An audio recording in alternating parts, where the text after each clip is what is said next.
Hello, everyone, and welcome to this edition of Chat Night Africa. This is Chat Night Africa live from Washington, D.C. metropolitan area.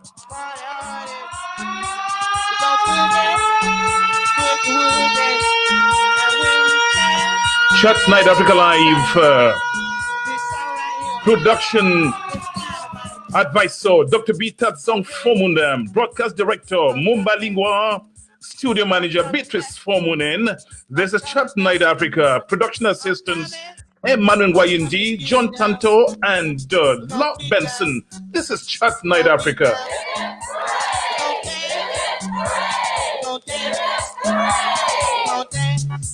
My social media platforms manager and video editor, Sir Roger Fool in Lagos, Nigeria.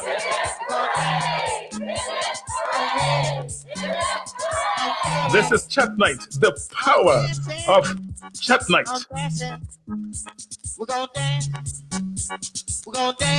And special assistant to Chat Night Africa presenter, Daniel Eno.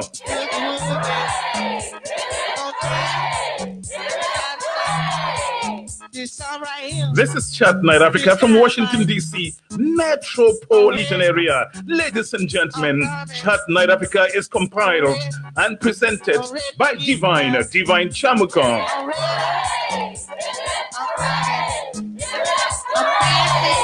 The power of Chat Night Africa. On Chat Night Africa today, what could Clumsy communication do to your marriage? This is going to be a jaunty broadcast. You better be ready. If you are a cardiac patient, warning.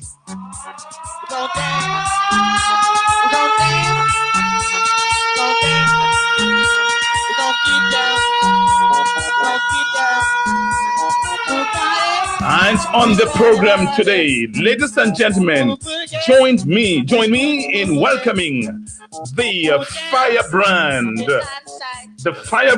of Ghanaian descent, Mrs. Ruth Yeboah.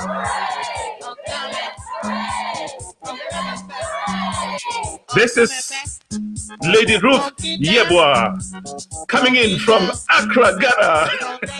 Thank you, Ruth, for joining Chat Night Africa. We look forward to hearing from you. This is Chat Night Africa, and we have this powerful woman. They call her the diva of Washington, D.C. metropolitan area. Ladies and gentlemen, join me in welcoming Christine Quine. Christine, welcome to Chat Night Africa. We look forward to hearing from you today on the show. And when we jam, it's outside.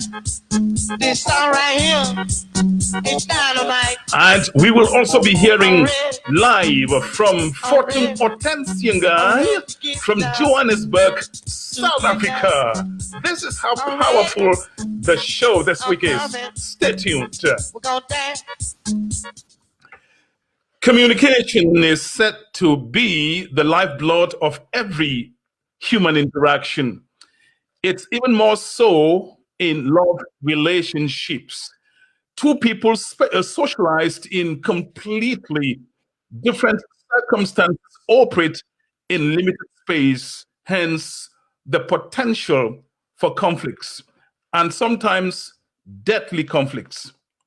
When conflicts start, the couples have a choice to either throw more petrol or gasoline on the fire or resolve matters peacefully. Unfortunately, conviviality goes out of the window when it's needed the most. It all has to do with the tongue. The tongue can be your body language or what actually comes out of your mouth. Before you dismiss this as what you already know, the tongue, tiny as it is, has ignited wars and even deadly situations between people who claimed to love each other and would stand by each other in times of difficulties, like in times of progress. Put in other words, in good times, like in bad times.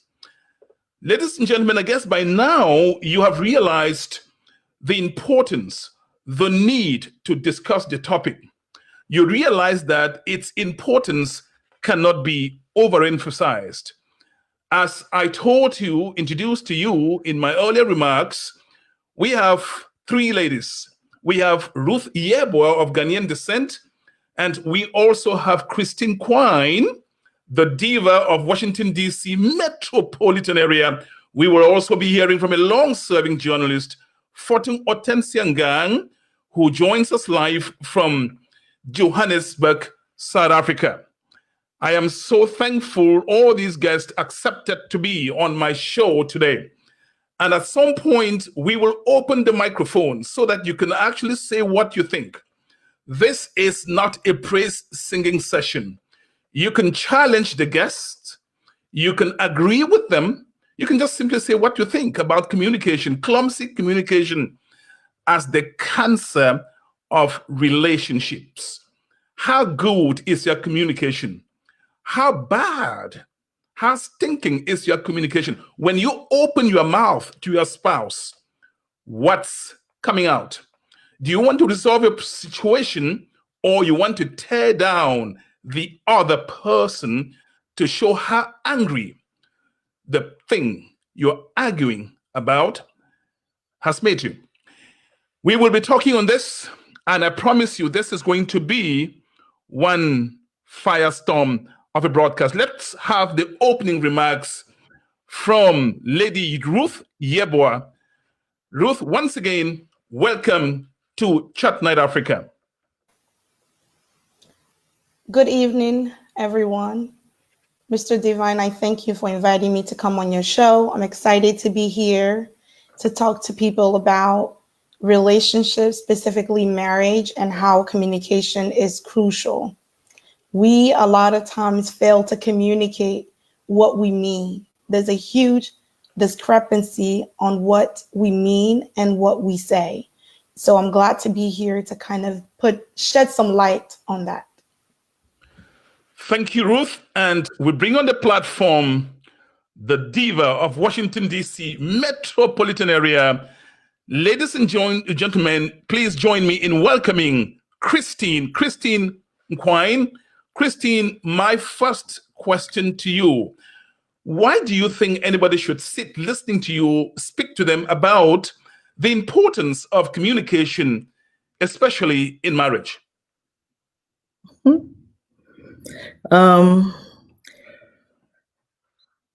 I believe that I do have a wealthy well of knowledge, of understanding to share regarding communication as a whole, because I grew up in a house where my father was a communicator, and my sister and also was a communicator. So we were taught to do effective communication, but more so in a marriage, because 20 years ago, I got married.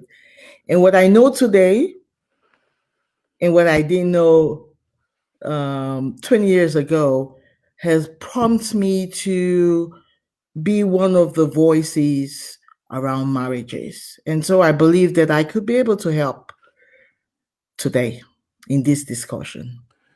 Thank you, Christine. The question I'm going to ask, my opening question to Ruth Yeboah. Ruth, everybody says communication is to the body, or is to a relationship what blood is to the body. Everyone knows this, but why do people have so much trouble in communicating right? Well, first off, I think before we even begin to talk about why people miscommunicate, it's very important to define what communication is. Okay. So the concept of communication is that it's a process. So in communication, you're exchanging information, you're exchanging ideas, you're exchanging feelings and sometimes even your opinion, right? But the communication can, the message can be lost in translation when there is noise. Okay. So if I'm talking to you right now and your children are in the background or there's loud music playing, you're not going to hear what I'm saying. So this is how communication works. We're here trying to give out information and give out a message. But when there is noise, you're unable to hear it. So in marriage, the noise that we see or we witness in marriage is your past. Okay. It's the pain you've gone through, is the lack of trust. It's how you're annoyed about an argument from yesterday. Okay. So I have to illustrate that before I actually make my point.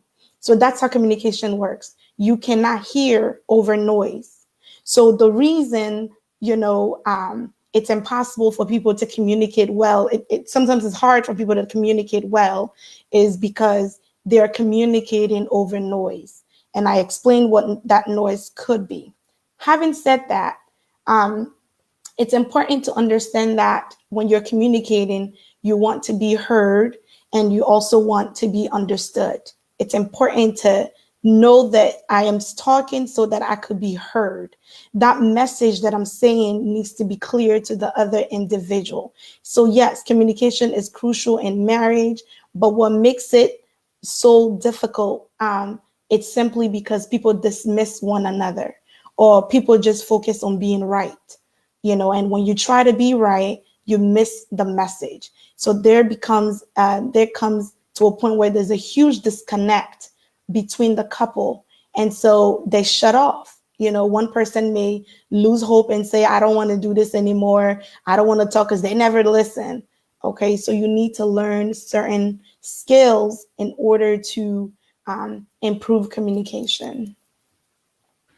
This is Chat Night Africa, and I'm going to take Christine Quine on the same question I just asked Ruth. Christine, why do so many people, have so much trouble in communicating right? What's happening?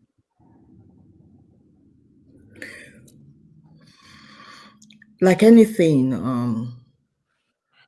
you have to learn. Like anything, you have to take your time to learn.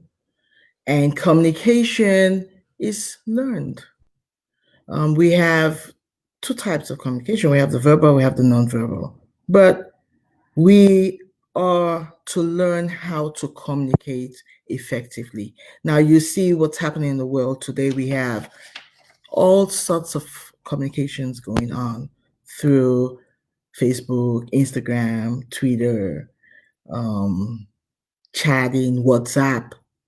I mean, name it. But our communication between ourselves, as in especially husband and wife, is actually not getting better, it's getting worse. And so at the time of this, like what Ruth said, that there is noise in the world, it's a place where in the marriage, you have to create the silence of love. And to create the silence of love is to actually create an atmosphere where each of you are hearing each other. Now, what communication is to a marriage is just what blood is to the body. Blood is the unit of life. Blood is the vehicle that transmits between cells.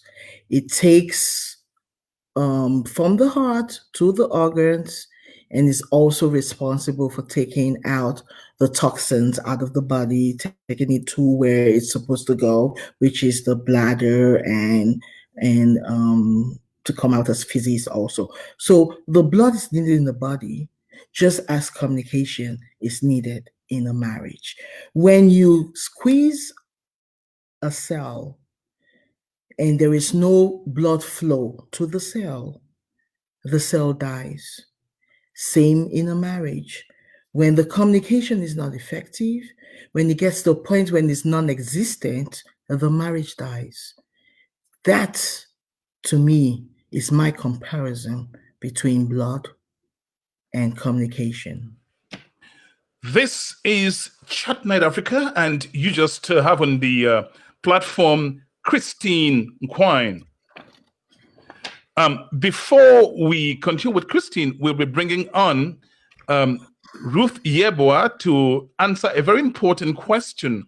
And Ruth now on the platform.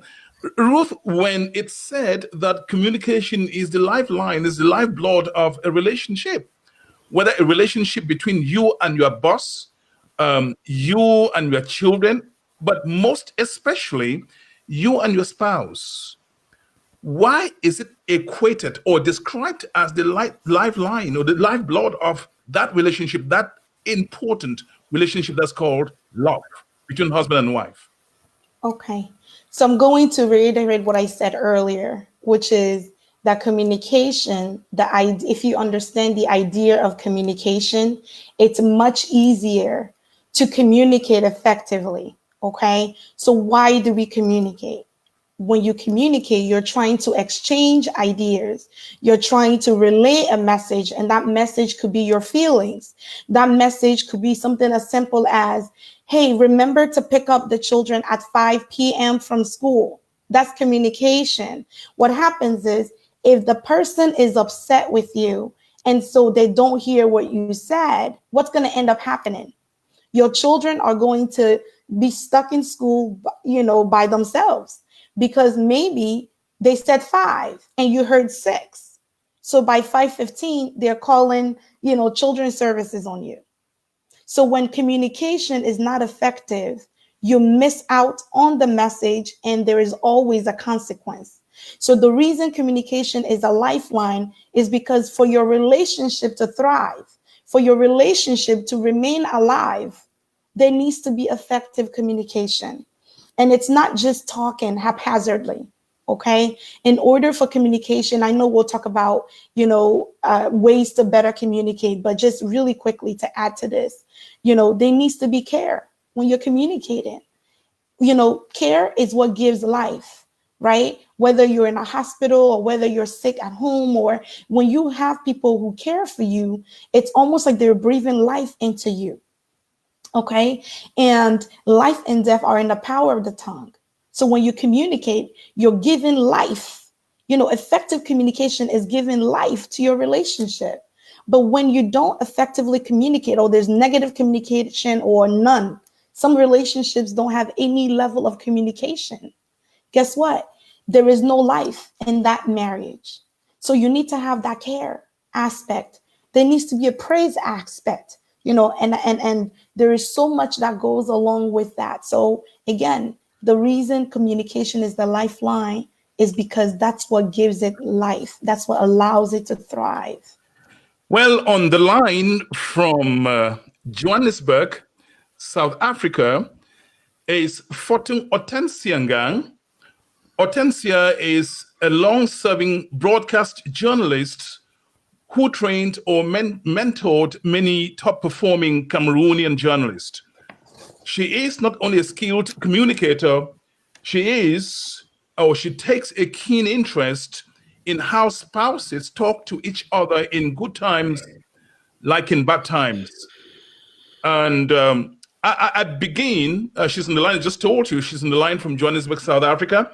I begin by asking her why she expects artful communication from people married who never went to any school. There's no such school for training artful, smart communication, especially between couples.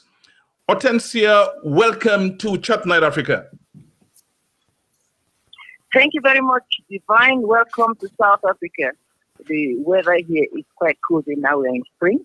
I greet everyone who's watching this program and listening to us. Well, my dear, you say that we expect people to be artful in communication, in marriage, whereas there is no school to train people how to get married. I'll begin by differing with you. The school is the informal school. So people carry situated knowledge into marriage. That is why people do research to know where a girl is coming from before they get married. And when they go to get married to this girl, the family of the girl or say, who are your parents? Where is your village? Because people have observed attitudes from families, from communities, as far as marriage is concerned, and they see that some succeed and some do not. I'll begin by talking about verbal communication. The word "flanker" in my language means to woo. And to keep a marriage attractive, you need to woo your partner. Wooing should not stop when you have left the altar and entered the house together. The culture from which your partner can play a pertinent role in your choice of language that accommodates his or her mindset. Negative pronouncement kills the appetite of your partner. Look at you. Your friends are achieving, building houses, buying cars. You come here to talk mouth and drink. That is for the partner. Look at you. Can't you observe how your brother women dress? Can't you observe how they keep their houses? Statements like this make your partner feel worthless. When worthlessness sets in your partner, it goes for the flattering song of a prostitute, male or female prostitute. And when they hook up, repairs become difficult. Statements like, over my dead body, are irreversible. I would die. You say that and do not die. In the eyes of the other person, you become a joker. You just know it's one of the jokes, whereas it's pain. Rest assured that your torture will intensify. So watch what you tell your children about your spouse. Look at you just like your father. Look at you just like your mother. Can anything better come out of you?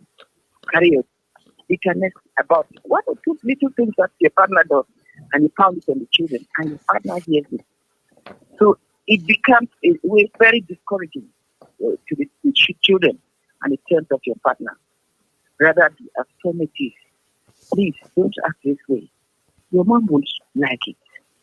It shows that you recognize your shared responsibility over the children. The image you give your partner in public also matters.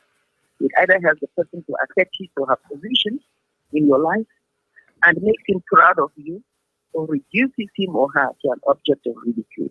For example, someone appreciates your dressing in a gathering and your partner bought it.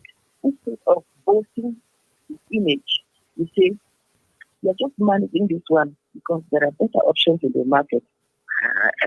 So why not remember the love that came along with the gift and be positive? So in summary, language of threat, fight, disgust should not be despised in the communication within a marriage. Rather, speak approvingly, respectfully, and try to be positive in your verbal communication. I will not overwork that point. I have a question for you. Yes, I have a question for you, Hortensia. Yes, Divine. Everybody knows at least the importance of communication. So what stands in the way of effective communication? It's not like people don't know about it. You assimilate, incidentally, Divine, when you refer to Hortensia. In your day-to-day communication with me, you call me Ma. Who beats you up to call me Ma? You learn, right, from a tender age, how to respect your elders. That's what I'm saying. How to express yourself when in pain from the environment where you are brought up. That's what I'm saying. You are talking. Yeah, we're broadcasting to people across Africa. Do you think, because when I listened to you, yes, I could hear some cultural overtones, like being some major roadblocks to effective communication. Did I hear you well? Yes, culture does. And it's very strong. In fact, if you permit me go on to body language, you will see the element of culture coming out very strong. Right, but we are talking across Africa. Just give me time to tell you what happened to Witiri Cameroon where you have over 200 ethnic groups. The way we express ourselves. If you don't mind, can I just go ahead and then you come back to your question? Yes, go ahead, please. Divine? Yes, go ahead. Okay. So, like the body language, in fact, it becomes more tricky. I repeat now and emphasize that cultural differences play a very important part in the expression of a spouse. We take the area of sexuality, which is a very sensitive area, and an area which people have been penetrating with a lot of difficulty when they're teaching about HIV and AIDS. In the area of sexuality, which is an unavoidable aspect of marriage, the social atmosphere where a person goes plays later life responses to issues of romance. A French philosopher, Simone de Beauvoir, remarked that the image given to children advanced their sexuality plays a major role in shaping their thought life about their sex and personality roles. The man is brought up to display his penis as a sign of superiority, and the woman at puberty to see menstruation as something that makes her dirty.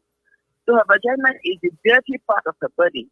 She does not see it as an avenue of pleasure. So when you have a couple, one landing on the woman with an attitude of conquest, while the woman is struggling to hide her object of shame, the harmony between the two is clouded and the relationship suffers.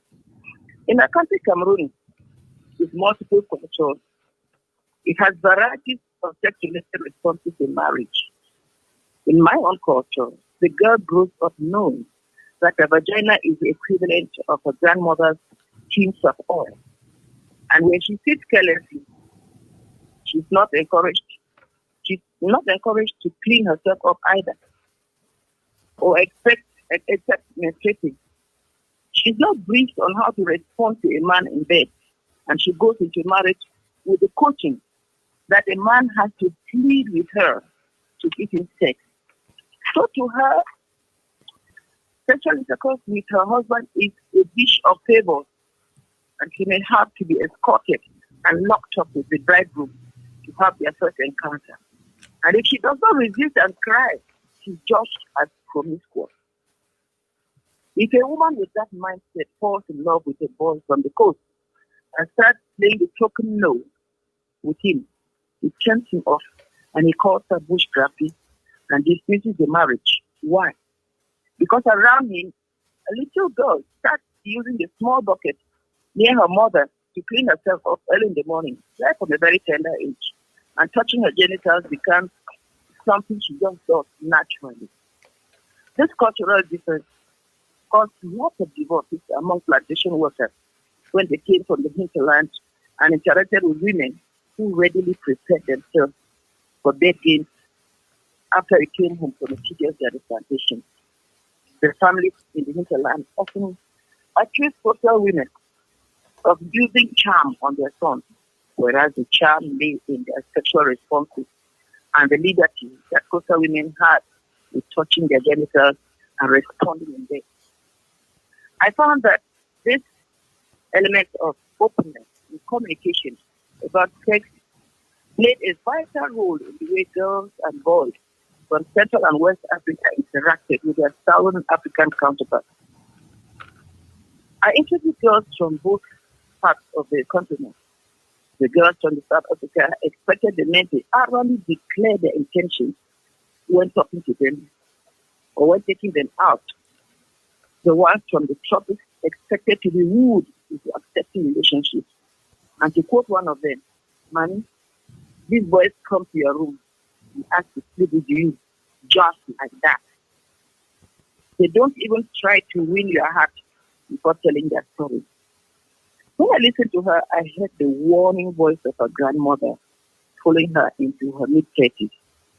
The inability to interpret a token no from an outright refusal has dragged many West African boys to court for coercion and attempted rape, whereas they are still just applying the training on decent courtship. Decent, I say in quotes. So brutality and romance advances have also shown lots of diversity in the flow of relations in my country. A woman from my clan would not take it kindly if a man beats her up and she sustains injury. Her family would take it back on the man and his own family. Whereas there is an ethnic group in Cameroon, I know you know the group Divine, where if a man does not beat up his wife, he does not love her. If he does not start a fight, she provokes one. What does that mean? And shouting out like so that the neighbor should hear that she's having a bout with her husband. And the next day, what happens? She displays the wounds on her body, bragging, saying, "What? My husband beat me up yesterday so much." Just to boast to the others in the quarter who are not married. So, in man and woman relationships, it is important to know where your spouse is coming from. This is where I want to lay the emphasis. And dialogue about the attitude to adopt in your couple. Cinderella dying for a prince and waking up as a rebel may work for one person and not for the other. It's important to know the other person, understand the other person. Trying to kiss your partner because you received teachings on roses and kisses, whereas she's expecting a new rapper to resume sex relations after delivery may quite bring an open misunderstanding and confusion. So, given there is no one formula fit all, people are prepared for these things as they are growing up. So I can't, at this point, give a clear recommendation on how to react to a man, how to react to a woman in times of difficulty. I don't call them conflict, it's just times of misunderstanding. It is important to know what to do and carry out a repair process. I might want to take a question before I continue to tell you about the repair process. So that we can get to the guest on the platform, I would give you probably a minute and 30 seconds to wrap up your contribution from South Africa. Anything you want to conclude on? Yes, I take you to the repair process when a marriage breaks down, because we see how many people are divorced about problems that could have been solved. So in over a once flourishing marriage lands on the rock, it is pertinent to engage a repair process. Here, the culture of the couple goes into place. And I take you back to what an elitist sexual would call the bush people approach. I love the bush people because they did not cross mountains to seek solutions to breaking marriages. In 2002, by the time I introduced the notion of women empowerment in the 3 villages of Mbachongwa, jeans had become a nightgown for women because of the support that they require for fees and what they said once in a while on radio about going to the gym. So at the opening ceremony, after hearing their husband's complaints, I took them back to how their parents handled such issues. Soft Achu and baby cocoyam and a bottle of egusi before telling their story. That was in February. By October, during evaluation, we realized that 80% of the marriages had already been repaired, and the men came in to support their efforts and being empowered. They were ready to play their drums and dance because the ministers came and they shared in the money. There is a need to understand the other person. This is what I'm saying. That it's better that you listen to the other person. There is an element of giving in marriage. If the woman considers that she's coming into marriage to give to her husband, and the husband considers that he's coming to the marriage to give to her, that exchange from the heart, you will not blow up mountains when you run into problems. Thank you. There is short marriages are certain men, yes. Thank you, Divine. Thank you so much. And that's Fortune Otensiangang, live from Johannesburg, South Africa.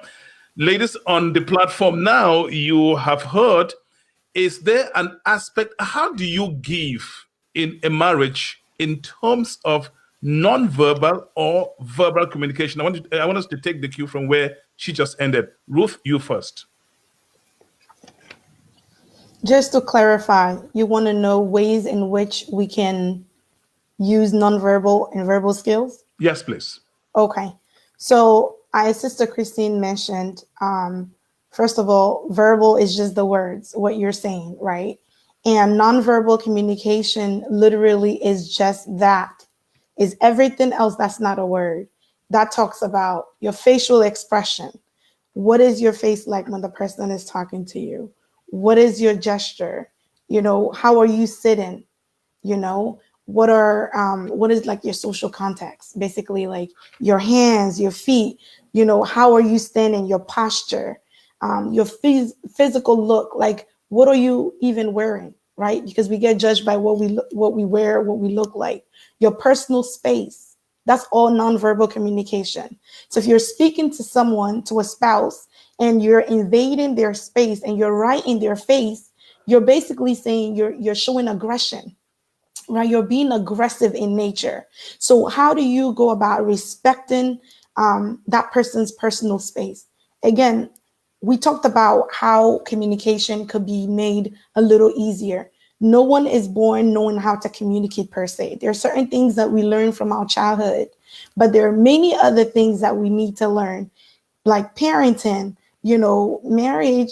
There is skills that need to be acquired in order to make marriage, you know, more smooth or more cooperative or more loving. There are skills that need to be implemented. So when it comes to nonverbal communication, it's very crucial because about 80 to 90% of our communication is nonverbal.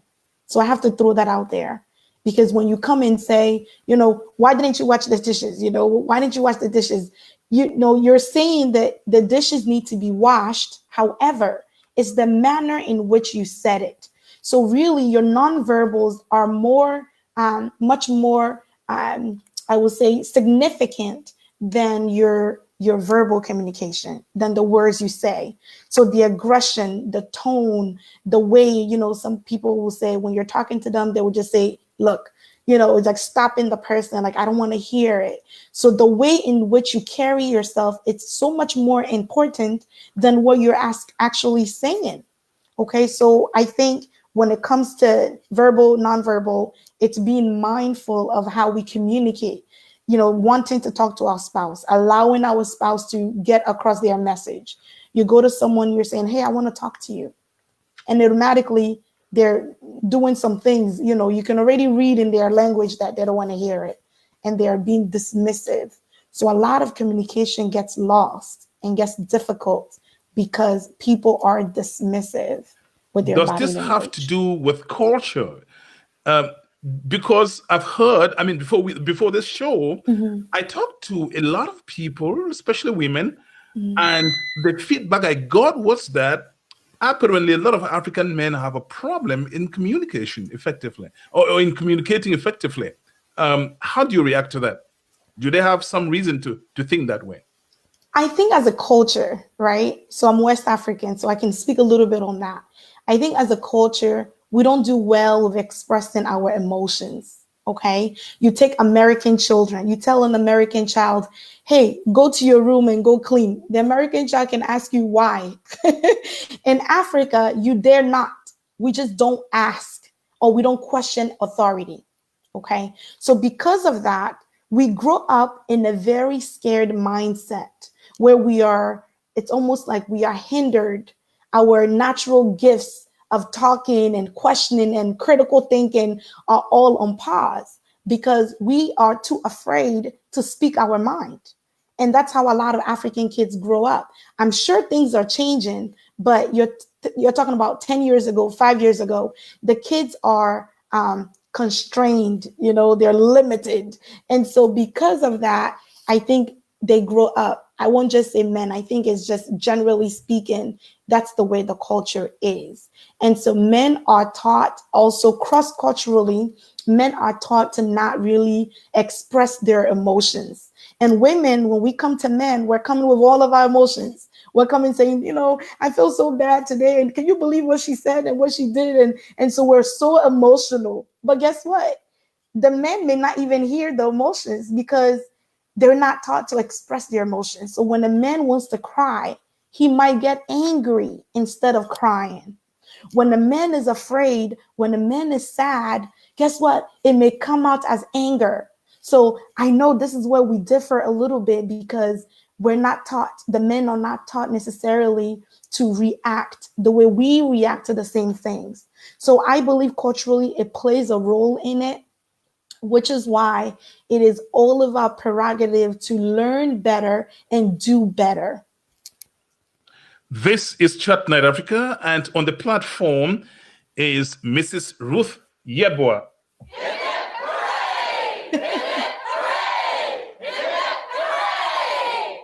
Chat Night Africa, the power of Chat Night Africa.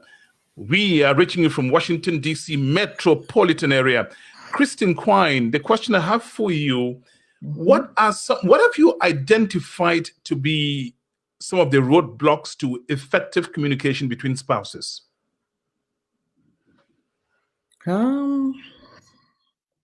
Roadblocks.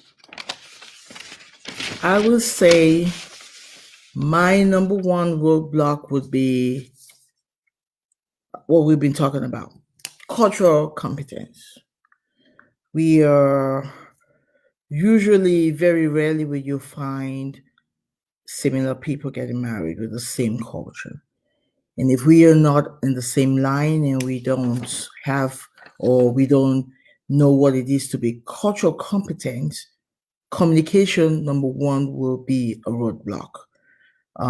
Using an example, from a place where a woman doesn't look a man straight in his eyes, because by culture, it's disrespectful. And you marry a man from the West, or from, say, a different culture, who expects the woman to look him in the eyes, or if she doesn't do that, then she's lying. And so there's already that roadblock where the woman is respecting him, but he's seeing it as she's lying. So that's to me my number one thing for it being a roadblock, that cultural competence is very important. Lack of empathy.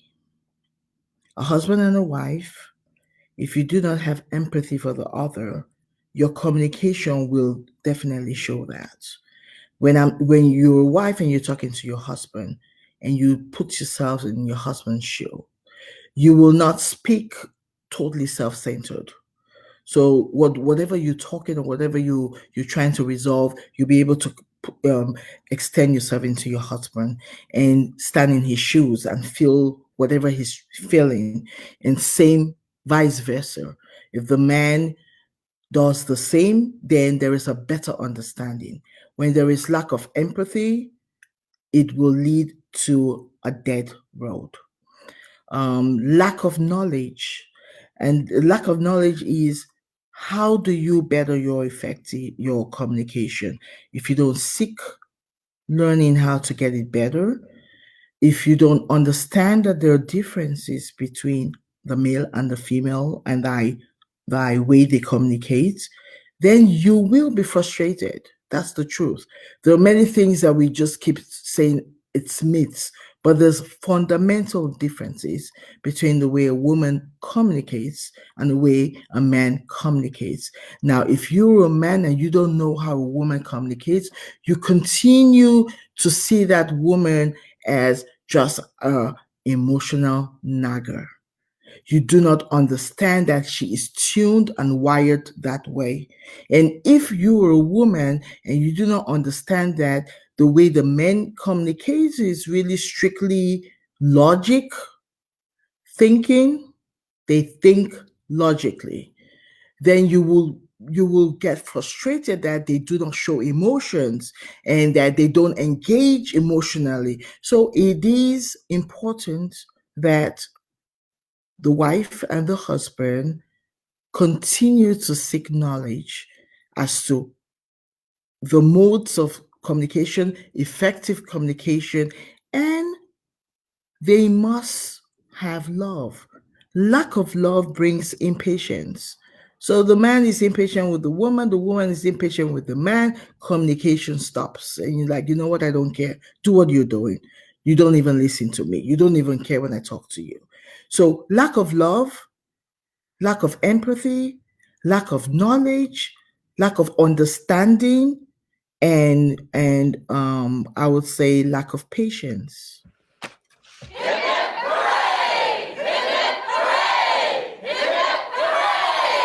Christine, how is somebody, eh, two people are married, how do they get to know what kind of how to communicate with each other? How do they get to know that?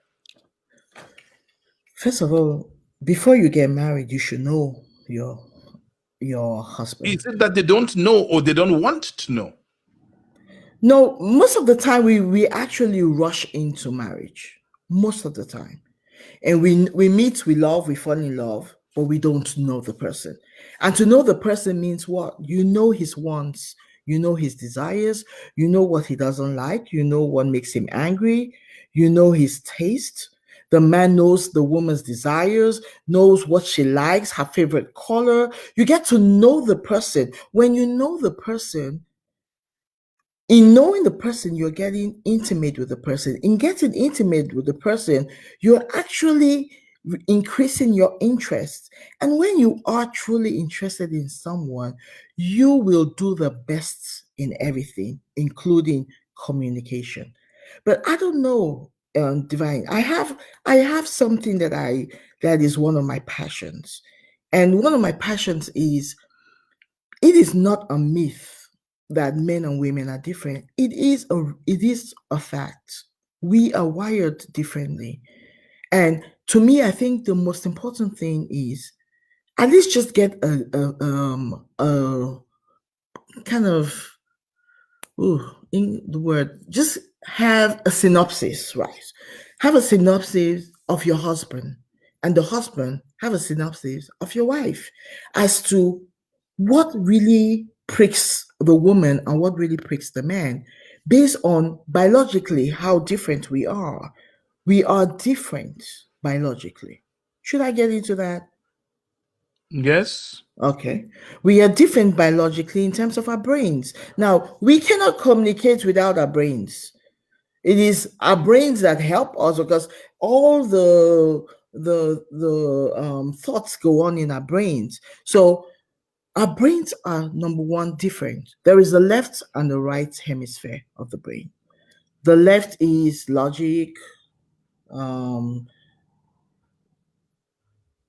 logic, thinking, not thinking, rationalization. Those are the things in the left. That's what happens in the left hemisphere. Is what handles what's being handled in the left hemisphere. In the right hemisphere are your emotions, your instincts, which is intuition, and it's really the emotional part of you. Now, for the man and the woman, her right is more dominant. And so she's an emotional feeler. And the man, the left, is more dominant, and he is a logical thinker. So once you know those two things, you also must remember that for the woman, in biology, and has been proven that the woman's brain, the neurons go between the left and the right, which are the inter connections. They are more dominant or prominent. They go zigzag between the left and the right. For the male, is intra. So if they're thinking, it's one time, and if you have to do the emotions part, they have to stop the thinking and go into the emotion, because they're set up that way. I'm going And to so when ask. I'm going to ask both of you. That's why both of you are now on the platform, Ruth and you. A major area of conflict as a result of poor communication or lack thereof is sex, and we cannot tiptoe around it this evening. Ruth, first question to you: do you agree with those who think that so many things go wrong in communication, and because of sexuality or because they are expressing themselves? And if yes, how so? Okay. I believe that intimacy is built prior to going into the bedroom. And when we think about intimacy, we think about sex automatically. But what makes sex more enjoyable in marriage definitely has to do with the ability to communicate, right? So you make love to a woman's mind and not her body. Because let me give you a scenario.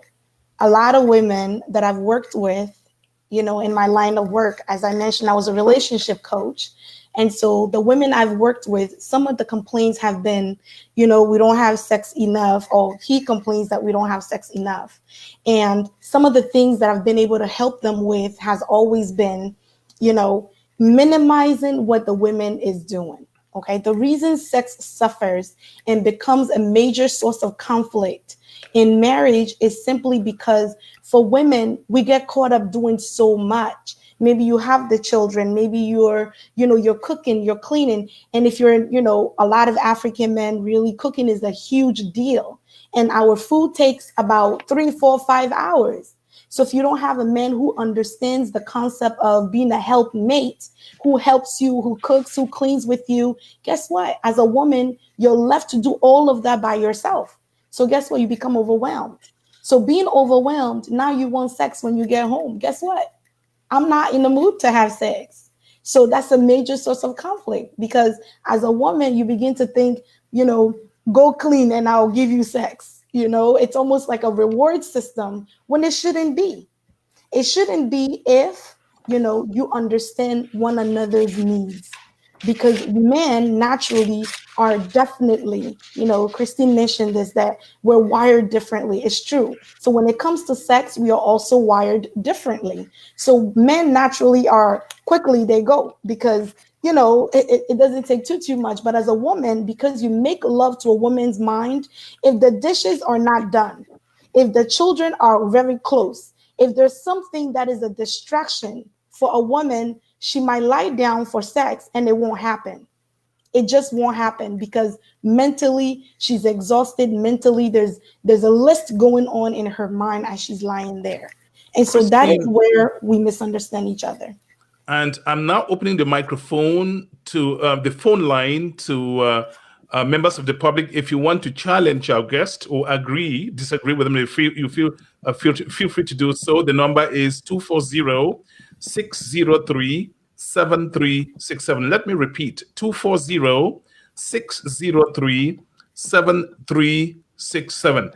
Christine, do you think that, referencing what Ruth just said, do you think that men take the time to understand their partners? If not the case, why?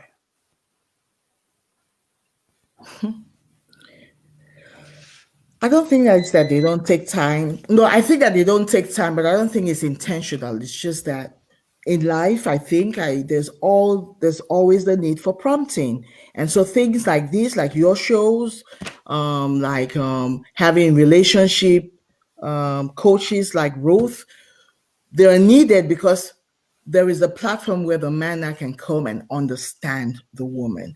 But truly, before a man and a woman gets married, they really should get counseling from someone who would tell them the differences. And the difference is this about sex. A man is ready to have sex anytime, usually. A woman, to get engaged in sex, you don't just prick her physically. You have to touch the emotions because she does both. The emotions have to be pricked. So in what Ruth was explaining, your home, we are multifaceted because we're wired. We can do it. We can cook, iron, do homework, the kids' homework, vacuum the living room, set up the dinner table with candles on it. We can do all that. We were made that way. Well, we are wired. Boop, boop, boop. At the same time, we have the logic going on. At the same time, we have the emotions going on. We can do that. What we need is for the man to come across to us that he is hitting us. And when I say hitting us, he's connecting with us emotionally. So even if the man comes home from work and you've done all that, or you're still doing all that, you can still have sex with him if Only if he stops in the kitchen and says, "Baby, oh, how I love you. Look at what you look. The house smells so good. Look at the food you're cooking. Oh my God, you're the best cook. What will I do without you?" When you're saying all those things, you're touching the woman's emotions. You're making her feel secured because she's wired to use communication when somebody speaks. It's an emotional experience for her. It's not a cold it's a whole emotional thing. So she's aware of what you're saying, how you're saying it. She picks all that up. So if you, the man, and you know these things, always be able to tap the woman. If you come in and she's looking kind of lost, say, "Baby, what's wrong? How can I help you?" Instantly she feels like, "Oh, you did look at me, you care about me, and because you care about me, then the energy flows." But what happens is the woman is doing all these things that she's capable of doing, and the man is just like, "Hey babe, hi," goes to the bedroom, drops his suitcase, changes, takes a shower, goes in front of the TV, puts the TV on, and is just ready to go when it's time to eat, to go eat. No conversation. "Oh, how was the day?" "Oh, it's good." And that's who he is. He talks. He's a logical thinker, so he doesn't engage in all the details like a woman will do. But when you're a man who cares about your woman, you begin to seek how a woman communicates, what she's made up. And then you now feed into that, just like us women have to learn how to feed into our men and stop being too overly sensitive. "He didn't answer me well. He just gave me a yes or no answer." That's all he can do because that's how he's wired. So when we begin to know each other, it gets better. This is Chat Night Africa.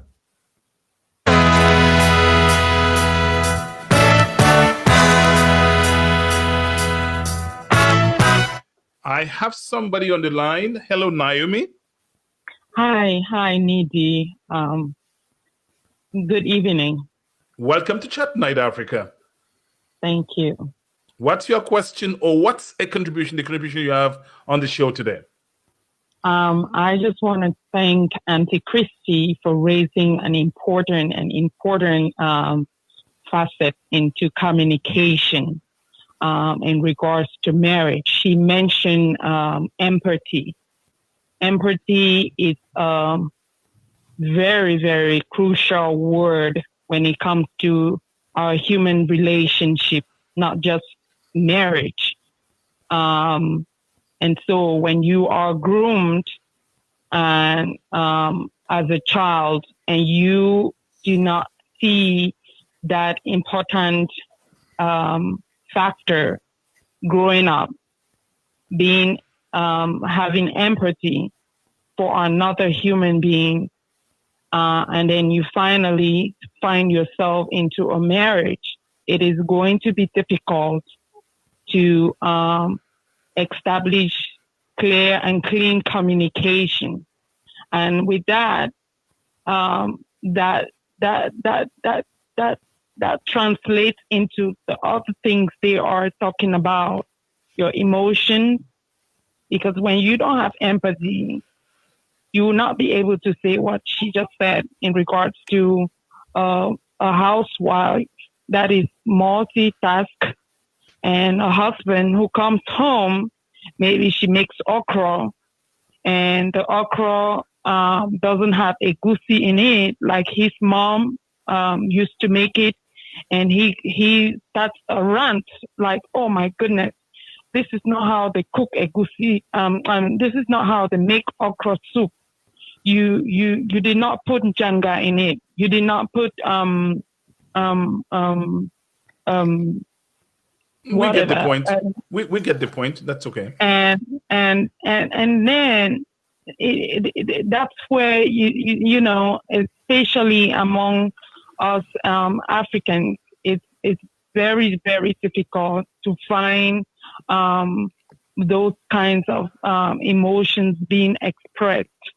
Some people are resistant to learn. Most people are resistant to learn because we are used to that cultural concept, a false cultural concept that this is a woman's role, this is a man's role. when did we have to stay in that kind of environment, knowing that we are a growing people, experiencing different stages of life, different civilizations, and not being able to cultivate a habit to say, wait a minute, can I learn something new? What is more to me? What it is here that I can spice up this marriage? People just abandon it. And when you stay in a cultural concept for a long time, you become fed up, and that's why it results to divorce. My question to them is, I hear her say platforms like these are a good place for Africans, or well, we're talking mostly about Africans for because that's our I guess that's the group of people that we are targeting. Sure. How can they stop this kind of resistance to learn new things? You talk to an African man like, hey, this is wow, there's a show going on that is something that you can learn something new. I beg, now for woman them, yeah, not before man picking them. What's the meaning of that?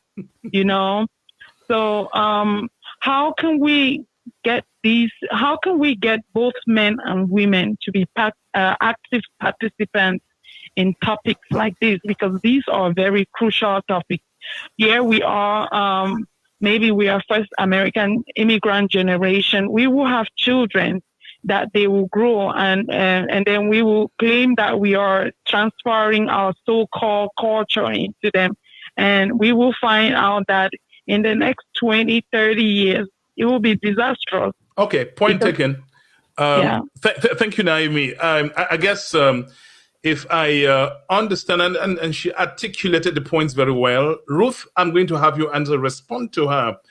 Is it, you heard what Christian said? Men just walk past the wives in the kitchen, or maybe go cross their legs on the couch and watch TV and wait for the bedroom time to come, and then they want to do what they want to do.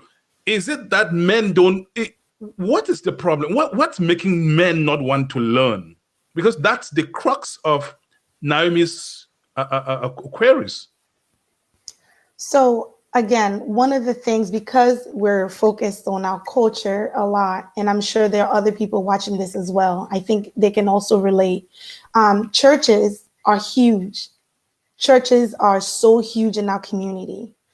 The way this can kind of become more normalized, I think that's where we can start, is putting some of these messages in churches. These platforms are great. Like Sister Christine said, they're great. Churches, though, is where we find a lot of our folks, a lot of men, a lot of women, mostly women, but men nonetheless are also there. Programs like this have to be encouraged and pushed out. There needs to be more workshops, okay? But for the individual person, remember, the reason people struggle so much in marriage, again, is because they focused on love and got married. Not so much that there was values. You got to think values. Those are more permanent. So when you're getting married to somebody, how does this person receive information prior to getting married? It's crucial. Some of the work we're having to play catch up because we are having to fix now, because this is a person who was never open-minded. You married somebody who is not willing, to learn. It is our prerogative. It is our responsibility to go out and do better than what we've been exposed to. So when you have, I know this challenge a lot when I work with a lot of women, mostly men who say, yeah, I'm not going to learn anything from this. Or this book, what am I going to get from this book? Again, because they have not been exposed. They don't understand that it will take two for this marriage to go on. So it's really pushing the agenda in communities where you will find men and making this more normal in order to get the message out there that there is a way to learn and improve communication, and you can't just win at it. Christine, you said all the right things, what men ought to be doing, and I couldn't agree more. I'm going to ask you the same question I asked Ruth. is it that men are just, is there an element of pride in this? I think it's an ego thing. It is pride. It is stubbornness. But I think naturally, men don't usually seek. I guess this is how I say it. We, because of our kind of, we do things at the same time when we are communicating as women. We are also, and we are also the helpmate. So we're giving that surplus characteristics to play on, which is the longing for learning, the longing to know, the longing to improve. It's usually a feminine thing. But marriage is not about the woman marrying the man and the man staying the same and the woman being the only one to change. Marriage is two people coming together and to make life sweeter for both of them, not for just one, but for both. So it should be a mutual thing. Now, if there is an open communication in the marriage, then the woman will be able to tell the man that I feel this way. You know, usually when you start with the I thing, it works. I feel this way. I feel like I'm the only one who cares about this marriage working. That's how I feel because you don't seem to even want to listen to uh um you don't even want to follow me to a conference. You don't want to even join me on a webinar just to make our marriage even better. So I feel like you really don't care. And in giving that kind of in speaking in that way, the man most probably will respond to that because he is a man. The men need you to give them what is called facts. They have to solve the problem with facts. So then he will say, "Oh, well, do I really need it? Okay, if you think I need that, I will watch one of the webinars with you." You know, so there are ways that we can break it, but majority of the time, we keep staying frustrated with how I'm talking about women, we will kind of do and do and do and do and do. And so when we're talking to the man, we're already mad. And we just like, oh, you don't care and you don't. And the man is like blocked out. He's not even hearing us. That's the truth. Because he's like, you are emotional. I don't know what you're saying. I need to understand what you're saying so I can find the solution. Men have to change. You divine. You are doing what many other men are doing too also, but more men have to pull men up. More men have to talk. We are talking. Men don't usually listen to a woman because they'll think that, oh, she doesn't know how I feel. She's not a man. So the more the men talk, and when you're talking, you divine, when you're talking to a man and you're talking about him knowing how a woman is wired and kind of clicking to her, we the women, we already receiving all that. We know how your men feel and how you guys communicate. We also should succumb and give that back. Weaponizing sex, let me say something. We have to stop that. Women really do that. They use sex as a weapon. It's not supposed to be that. The weapon as sex should be changed as communication. She should be honest in telling him how she feels so that you're not going to bed, not talking to your husband, refusing him sex, sleeping with anger, and making the situation worse. Let me And ask you a men, question, which taking from where one of the comments that Fortune Otensiangang made on the line from South Johannesburg, South Africa. uh-huh, Ruth, and I'd like you to address that.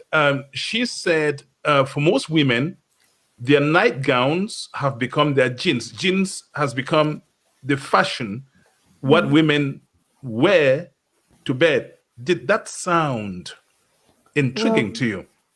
Well, I wouldn't say jeans, right? But I think the concept is that women don't dress enticing for bed. And that is true. That is a very common problem that I've seen as well. What happens is women have to understand that there was a reason why this man was attracted to you. And because of the way we are, our hair and things like that, it's very easy to be caught up wearing, the head wrap, while you're home and something. So nowadays, when you see a woman going out, is when the woman is looking, so hot and so good and everything. But when she's home, she forgets that there was an element of enticing. There's men love to watch, they like to see. And that's what gets men into trouble, because they like things that look good. Their eyes is what really sparkles when it comes to reaching out and looking out for a woman to be with. So yes, it's a common problem. You almost have to become more mindful of what you wear around the house, not just in the bed, around the house, where you are still appealing to your spouse. It's important to still have those, innuendos, sexual innuendos, between one another. You don't wait till at night before you get into sexy mode. It's important to think about what you're looking like, what you're appealing to your spouse, and really taking care of you. There was something I wanted to add that I forgot to mention when you asked me that previous question. There is an aspect that we need to remember when it comes to communication. We tend to, care for people or love people the way we want to be loved. So I want to mention that because a lot of people are not familiar with this. Gary Chapman, who wrote The 5 Love Languages, he talks about this. There are 5 ways in which people like to be loved. It's important to know, what is my spouse's love language. When you miss that, communication remains very difficult. So what are my love languages? I'm going to list them really quickly and we can talk about it further later. Your love language: quality time, that's a love language. Words of affirmation, that's a love language. Acts of service, nurturing, touch. Some people just like to be touched. That's a love language. And some women or men just like to receive gifts. And those are ways for them to feel that their spouse loves them. So we need to bear that in mind so we can better communicate with our spouse.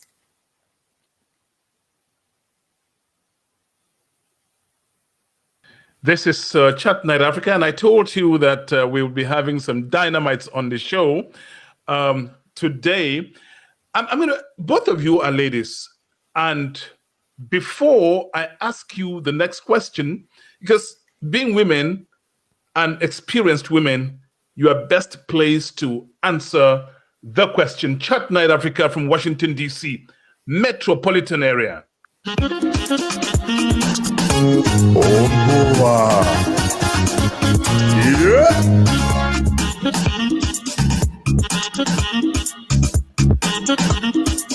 My question to both of you: when I listen to men, why they are not doing the things my friend Anne, Christine said, the response is that just they are living with women who just don't know how to say I love you.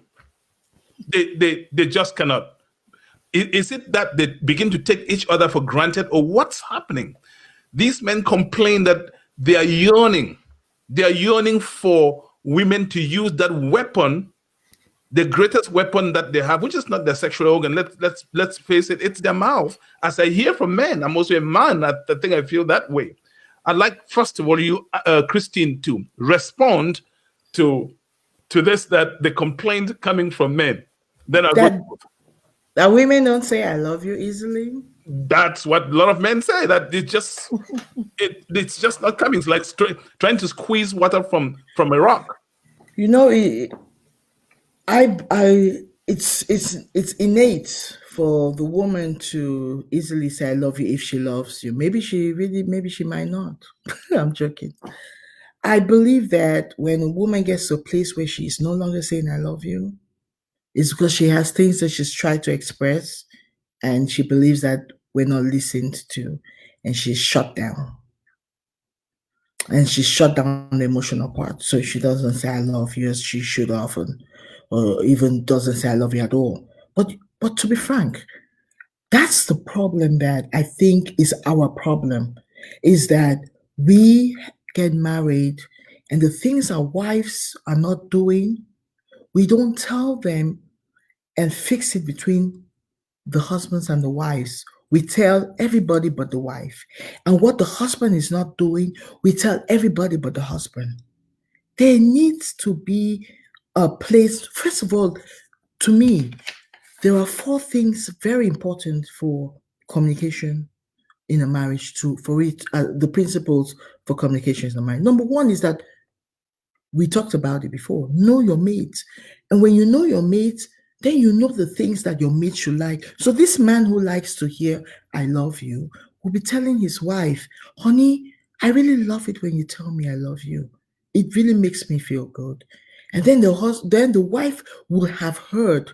And if she's truly wanting the marriage to work, then she'll be able to deliver what the husband is telling her. But the husband too has to hear and see what she likes, know who she is, give the wife to what she wants so that it's happening at the same time.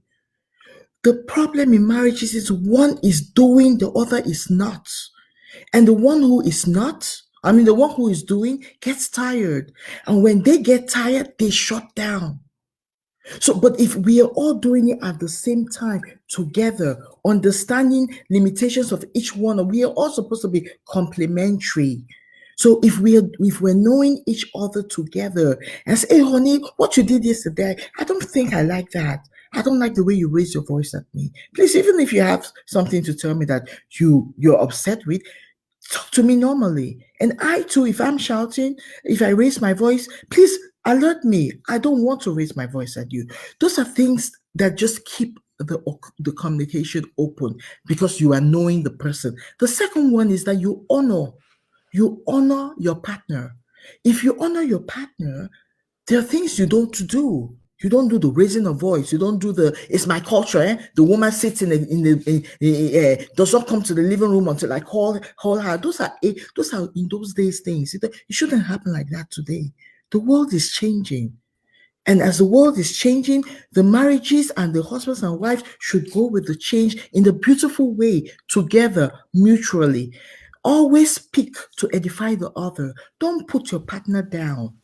Don't say, "Oh, I rather yes," like what I think it was Sister Hortensia who talked about somebody. I'm sorry, the Miss Naomi who Right. talked about the okra. Don't even if the okra is not sweet, don't tell your wife that. What kind of okra is this? My wife, my husband, my mother used to cook better okra. What nonsense is it? Do you say, hey, honey, I love this okra, but next time can you throw me some egusi because I love egusi too? She will not receive it in a bad way because what you have said, she has taken it as an experience of an emotional experience. Her mind is going woo woo woo. Oh, who is cooking now? You hate my okra because of this, and it now goes into a place that it shouldn't go to. And the last one is we have to practice listening to the other person. When the woman is talking, the man listen. When the man is talking, you to the woman, be quiet. Listen to him. Listen to hear what he's saying. Listen to look at his non-verbal communication he's given. Is he sad? Is he depressed? Is he happy? Listen with your eyes and listen with your ears. Ruth, And what happens, Ruth? We're talking communication. What happens? Ruth will answer that, then maybe Christine comes into. What happens that oftentimes, communication between spouses spirals to like it becomes like two lawyers in a courtroom. They're listening to each other, yeah, but listening to respond. Ruth? Yeah, so communication can spiral out of control simply because they're not listening to each other. It's really that simple. If you're not listening, you're going to spiral out of whack. Because again, what people end up doing, the roadblocks that we spoke about earlier, is that, there's no empathy, right? There's no care. There needs to be truth in communication. And truth is saying, I'm really feeling overwhelmed. I'm really tired. The I messages. I feel so tired when I am the only one in the kitchen doing all these things. I get so overwhelmed when the children. So again, there needs to be that factor in communication. You cannot blame your partner, right? Many people come to communication blaming. It's your fault. You did this, you did that. And so the blame game hinders communication, right? There's no connection between the spouses. There's no respect because a lot of people get caught up in calling each other names.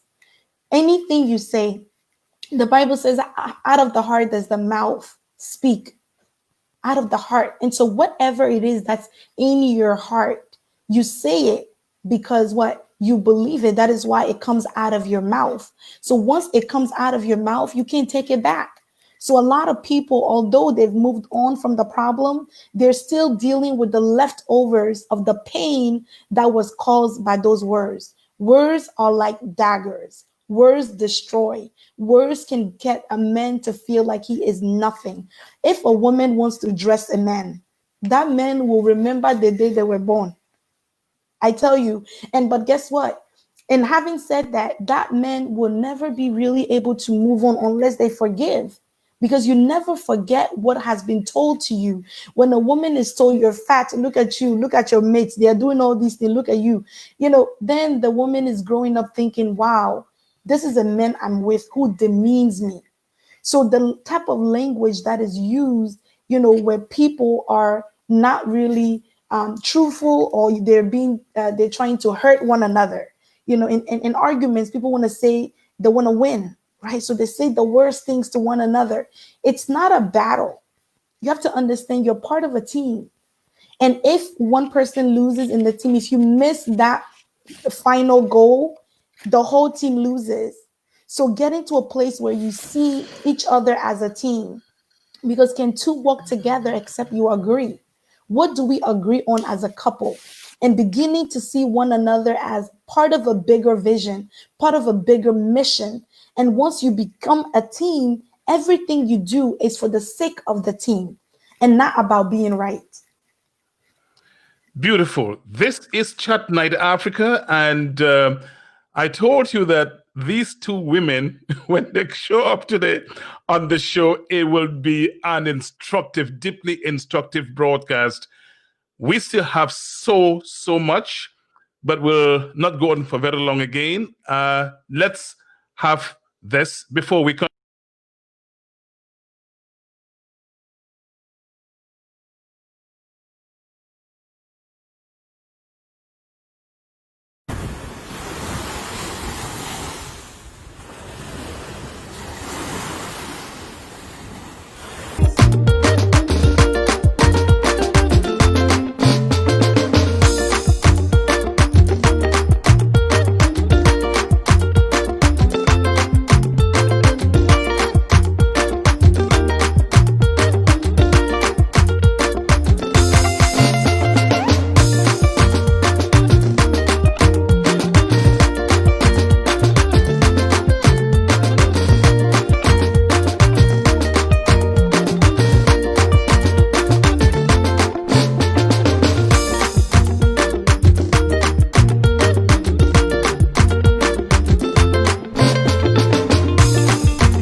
This is Chat Night Africa, and we're reaching you from Washington, D.C. Metropolitan area.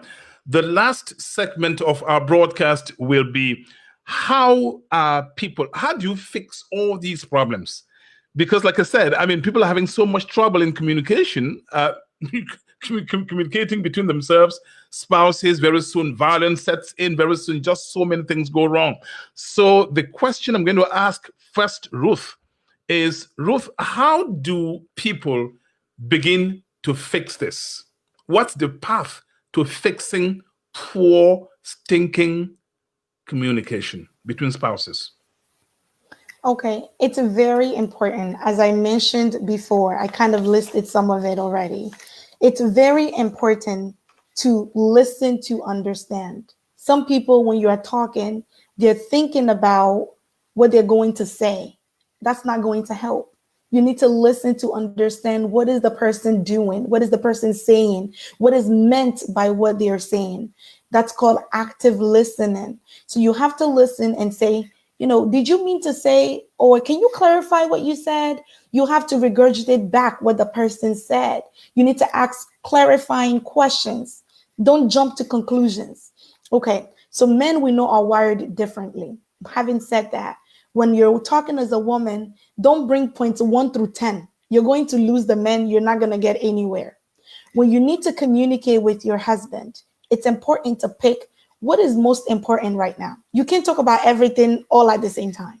You're going to lose the men for sure. There's some men that have the capacity to go on and take a lot. Others will completely shut down. So when you come and say the last time you said you were going to do the then, and then I was there, and then you called, and then you said, and then you go and say, but look at the dishes. The dish is not even done. And then you told me that when I was cooking, the food was not good. I mean, you can't put everything right there. So what is most important right now? What needs to be addressed right now? Address it and talk about it, resolve it, and move to the next topic. And the men usually will let you know that we can talk for more. We can add more things to the plate. Okay, so don't bring everything all at once. All right, active listening. Make sure that you don't blame. Blame and questioning people. There's a way to ask a question. We say that when a detective is looking for who committed a crime, they interrogate. Nobody should be interrogating anybody. It should be a question. Hey, you said this and this and that. What did you mean? Where are you going? It's okay to ask your spouse where you're going. A lot of men don't want to hear this. It's very okay to ask your spouse, where are you going? Because you need to communicate to the individual.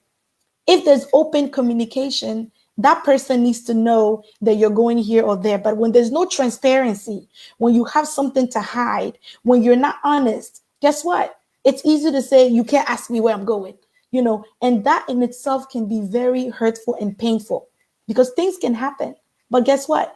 If you already shut down and stop that asking and think of it as permission and control and whatever, then it's really hard to get the message across because you don't know why the person is asking. Maybe you can ask, why are you asking? Why is it important to you? And then talk about that. Be honest in communication. Honest. A lot of people walk on eggshells. Oh, how is everything going? Are you okay? I'm fine. Are you okay? I'm fine. You got to be honest with your spouse. If your spouse cares enough to ask you how you're doing, you need to say what is wrong. It's not okay to say, I'm fine. That's being dishonest. And that dishonesty creates passive aggressiveness, where your spouse becomes really resentful towards you because you're not being honest. You're not really talking. You're giving them the silent treatment. I don't want to talk about this. You're just kind of ignoring them and dismissing them. That's not the way to be. So I'm going to give you one last one, and then I'm sure more will be added. You have to make sure that you watch for people's nonverbal cues. Nonverbal cues are so important. Be mindful of your nonverbal. Somebody comes and is talking to you, you're on your phone texting. Your nonverbal is saying that you don't care. Okay, so your nonverbal cues, you got to pay attention to that and pay attention to the other person's nonverbal. Is this person in distress? Maybe you're talking to your spouse and they're looking so like they're not interested, they're sad, or they don't want to talk about it. Ask them, why you look uncomfortable? Why are you uncomfortable about what I'm talking about? What is the real thing? So when you go to talk to your spouse about what is going on, is there a real issue or is it just what happened? So you ask your spouse, take out the trash, and they're mad about the trash. Is it the trash or there is more? Maybe there's infidelity. It was never addressed. Maybe there's an unforgiveness. Maybe you're mad about something. So that's what you need to get to the bottom of that. And once you're honest with that, then you can say, all right, I have communicated what I want, and I hope you heard me. Ruth Yeboah.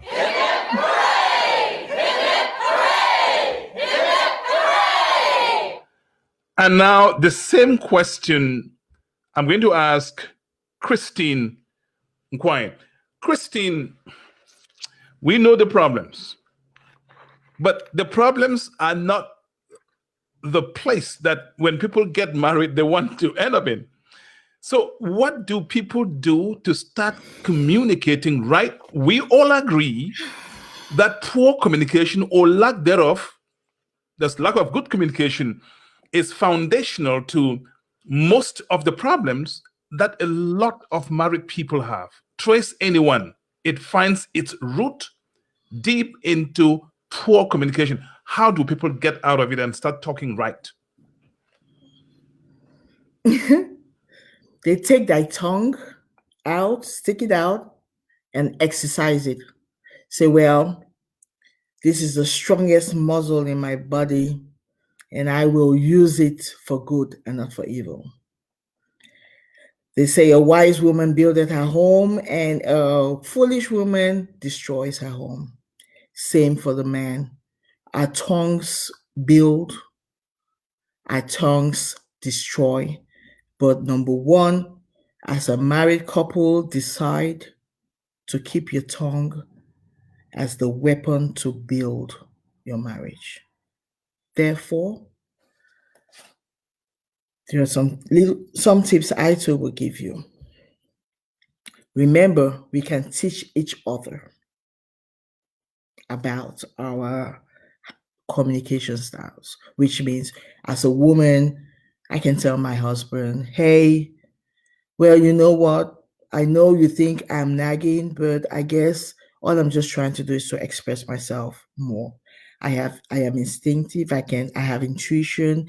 I feel this way. I also know that yes, if we go this way or we go that way, but I am one who I am into details. So bear with me. And the man, listen to the woman, and the woman, you two understand the man. Be able to teach each other, and if you don't teach each other, go learn, go get the understanding of the communication of a man and the communication of a woman, and stop being lazy, stop being stubborn, stop being cruel, stop being self-centered, and be empathetic. Number one rule for me: be a ready listener. Be very, very, very quick to listen, slow to speak, slow to anger. God tells us that in James 1:16. Do that, and it will change a lot of things. How we answer is as important as to what we say. So we might be saying the truth, but the way we are saying it, if we're screaming and shouting, if we're actually crying, the man is not hearing us. If you're the man, you're screaming, the woman is looking at you like you're crazy. So say what you're saying, but in a better way. And that will help. Stop arguments before it even begins. We all know when an argument is about to begin. We are all adults, so we will be able to say, okay, I don't want this to get into an argument. Honey, looks like you're not understanding me. Can we talk about this another time? And make the atmosphere in the house peaceful. You don't have to always argue because you want to make sure that your point is heard. So stop an argument before it even begins. Respect mutually. Honor mutually. You have that too.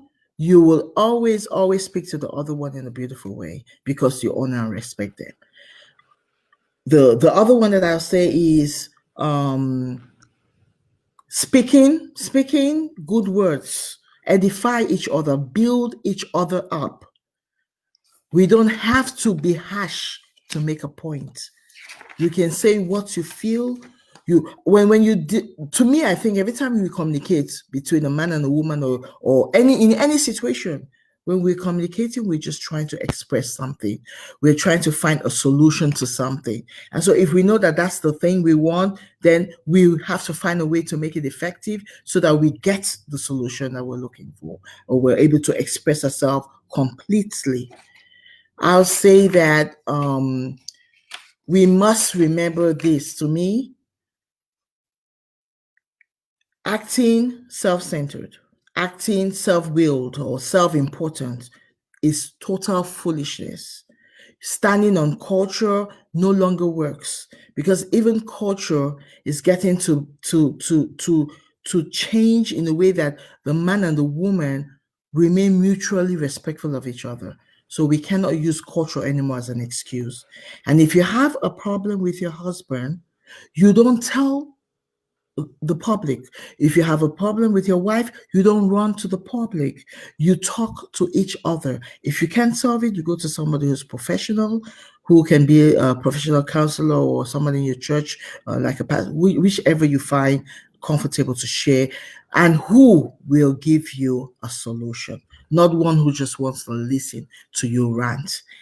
Arguments do not solve problems, it worsens it. So please stay away from being argumentative all the time. And last and most important, seek God. When you seek God before you talk, when the man goes to God, God will tell you what to say. When the woman goes to God, God will tell you what to say. And together you guys will have a better communication. Trust me. If I knew all this, I would have had the best marriage ever. So I'm giving it to those who have the opportunity to take it and fix my marriage. I didn't know that. Thank you. Christine. Unfortunately, when these things get heated up, thinking about God is the last thing that is coming to mind. Yeah, they want to fight each other and win argument. Now, I'm going to ask for your last closing remarks, and then I bring Christine too on the platform for her closing remarks, and then we'll travel to Africa for Africa This Week in the News as we meet Jerry Johnny, our Chat Night Live Chief Africa correspondent. He's on standby in Lagos. Now, your closing remarks, ma'am. So it's very important, okay, when you get to a point in communication where there is no hearing each other, where you've both given up and you don't know where to start, where to begin, you do have to get help. I know that culturally some do not believe in counseling, therapy, or coaching. As I mentioned, I was a relationship coach. It's helpful that people get the right strategies, the right tools to be able to implement in their marriage. Some people are set in their old ways. You cannot teach an old dog new tricks. Some people will tell you, oh, this is how you are. Some have been stuck in your past and refuse to see you differently, because maybe you used to do some things, maybe you used to say something, and the person is stuck there and refuses to see you any different, does not believe you will change. It is time for you to get help. You either get help or you decide what you want to do with the marriage. That is all. It is important to heal from your past so that you can improve your relationships. Why? Because we're all from different backgrounds, different belief systems, schemas, different values. People may not know that the way we are raised impacts our marriage. Some of us watched our parents, their marriage. Some of us didn't have an example to look at.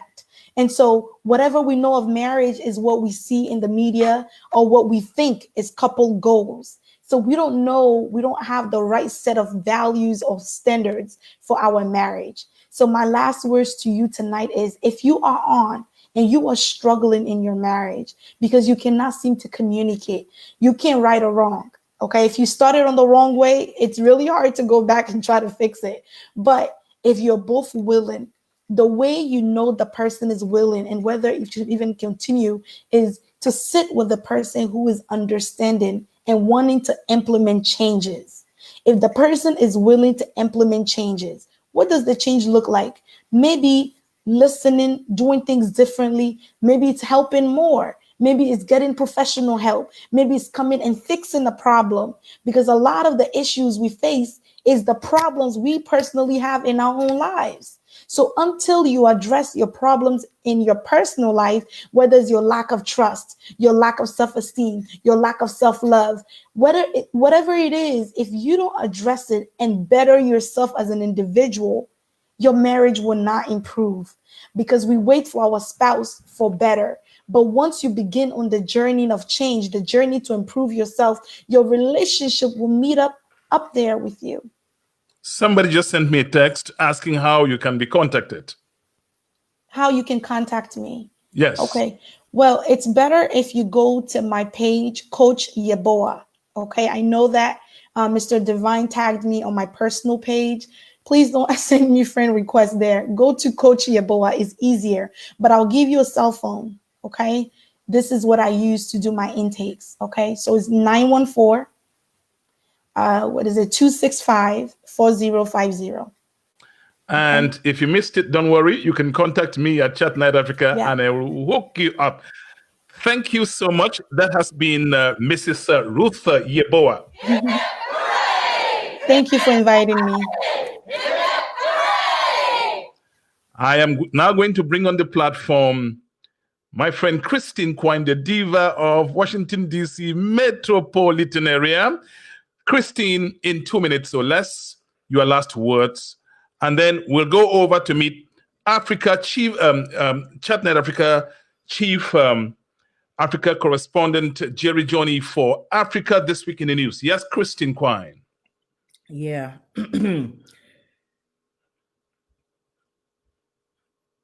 I begin by saying what I know today had I known 20 years ago. The fights that I fought would not have been fought. The troubles that, I'm talking about me, the troubles that I brought up would not have been brought up. So I say communication is truly vital. It's vital because it has to be. For you to have a healthy relationship, a healthy marriage, your communication must stay open, must be honest. At all times, both of you must be empathetic of the other. You must step into each other's shoes. You must be gentle. You must be kind. More so, you must know your mate. Make him or her your best friend. Once your spouse is your best friend, you're done. Because a best friend will always have your back. Your best friend will not allow you sleep with anger. So make your spouse your best friend. Honor him. Always. Honor him. Honor her. Accept the gender differences. I speak a lot about that because it is for real. Accept the gender differences, understand the different communication styles, and implement them. Always speak edifying words to each other. Do not tear each other down. We are supposed to complement each other as husband and wife, not be competitors, and practice the art of listening. And with that, you must bear with one another. Clothe each other with love, understanding, patience. Put on love, but most of all, let your house be a huge cake of peace. That's my last word to you all.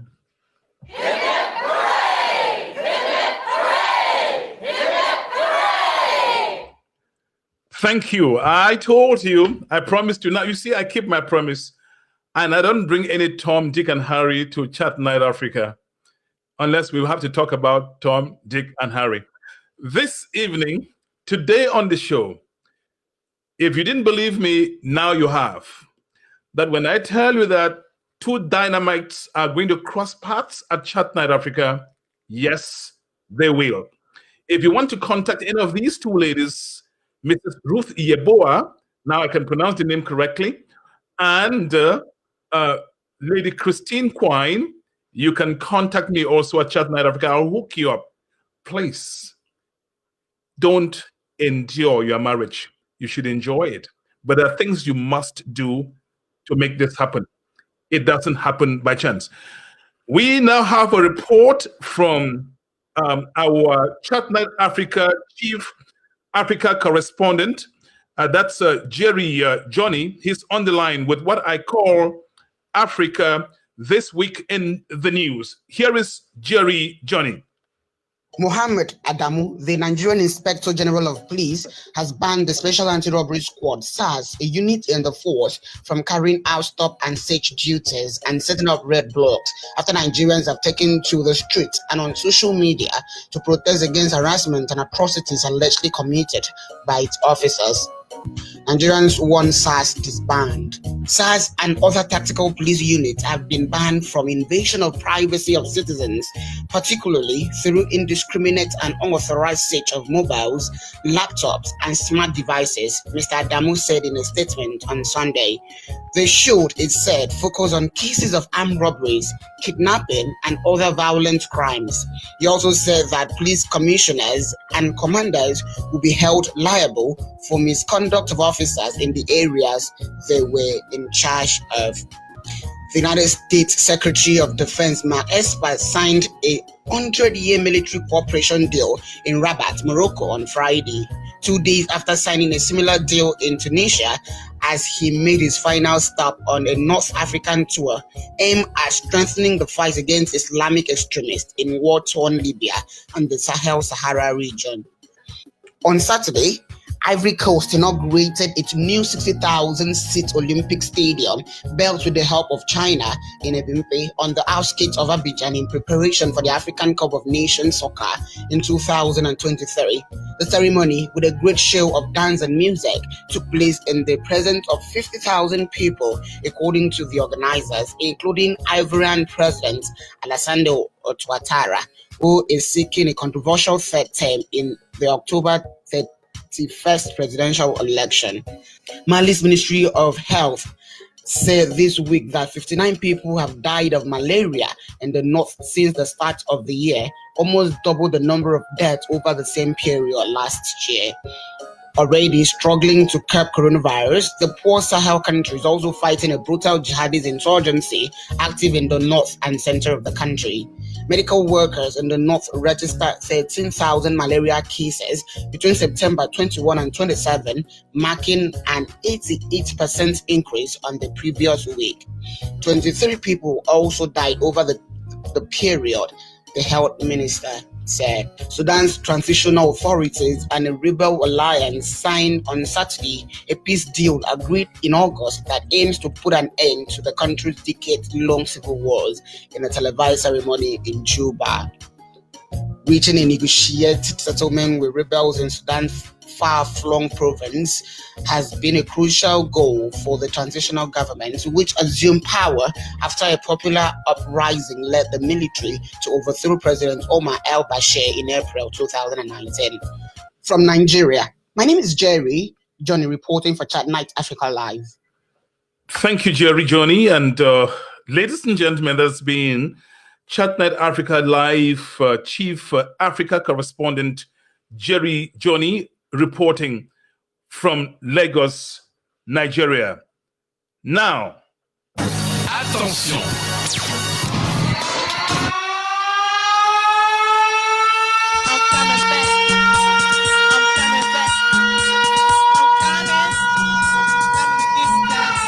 And that is where we round off this edition of Chat Night Africa. Thank you for watching.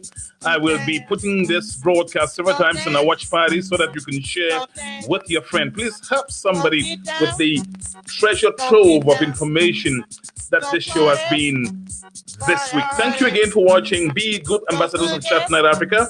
My name is Divine Chamukong, and I thank the entire production crew. Sir Roger in Lagos, who is our social media platforms manager. We have broadcast transmission manager, director Mumbalingwa, our production supervisor, Dr.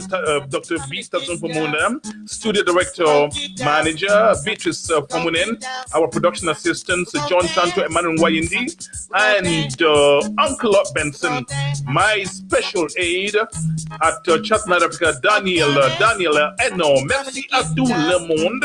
That's where we say goodbye. Thank you for having been there. It's because you were there that we sat here for over 90 minutes. I appreciate you and I give you love from the fountains of Chattanooga, Africa. Thank you. Une fois de plus, merci à tout le monde. One more time. Thank you to everybody. Bye bye. We're gonna jam side to side. This song right here is dynamite. I'm red. I'm